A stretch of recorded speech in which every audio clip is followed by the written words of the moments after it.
weeks of saying they couldn't do it, the Trump administration just agreed to release that contingency money to pay SNAP benefits for the 42 million Americans who need it. But it's not going to be the full benefit amount, and it's probably not going to show up on your EBT card today. And I'm going to explain why. So according to this court document that was just filed in Federal District Court of Rhode Island, the Trump administration said the contingency or emergency fund for SNAP as of November 2025 has $4.65 billion in it. But as I've been reporting, SNAP benefits cost the U.S. government about $8 billion every month. So if there's only a little more than $4.5 billion in the fund, according to the court document, that means SNAP recipients will receive about 50% or half of what they normally get in their monthly SNAP payment.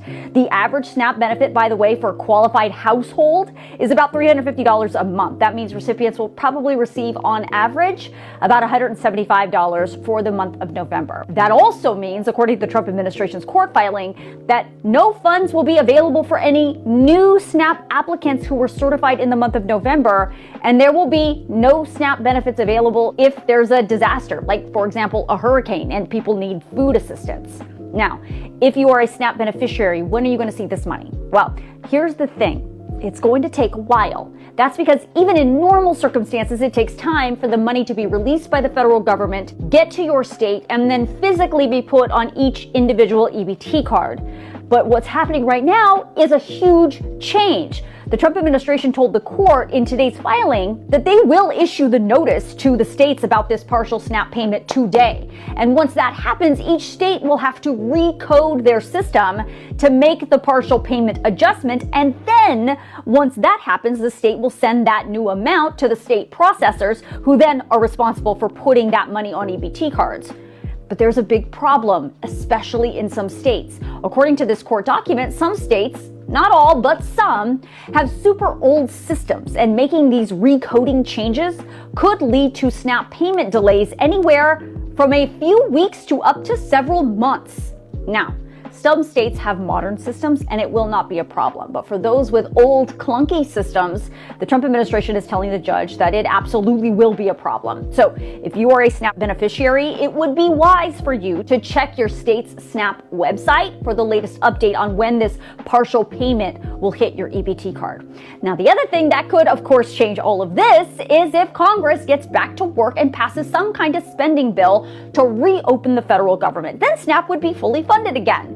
The problem is the House is yet again on recess this week, and the Senate is not putting forward any new plan to get us out of this mess. And here's the thing, pretty soon it's going to become harder and harder for Republicans to continue to say that the Democrats should just pass the House's continuing resolution to reopen the government. Why?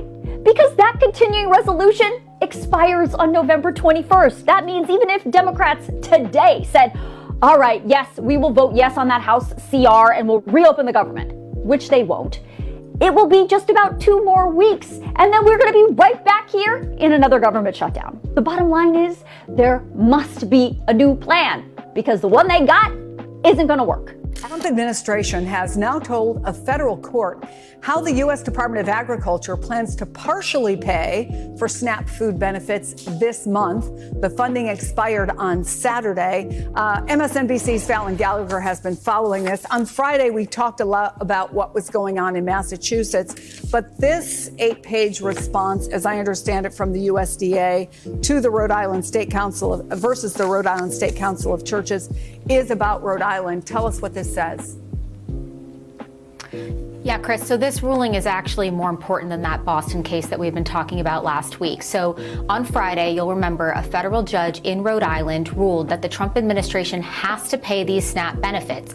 Now, that judge gave the administration until today at noon to say whether they were going to pay the full benefits using the partial benefits using the contingency funds, or pay full benefits using additional funds to supplement that contingency fund. Regardless, the judge said you have to pay using those contingency funds. So we just heard now at that noon deadline from the federal government saying we are going to pay with the contingency funds to cover partial SNAP benefits beginning today. So now they'll begin that process trying to figure out how they're going to pay partially to cover SNAP for the month of November.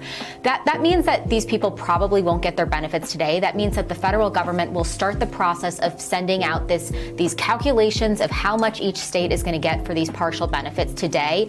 And it's probably going to be a lapse of a couple of days before real people are actually getting these benefits. But this is something that the federal government was really concerned over last week. Specifically in that Boston hearing, when I was in court, they were making the case that it would be, quote, catastrophic if they had to do this, because they were concerned about how they would do the math to figure out exactly how much each state gets, where it goes.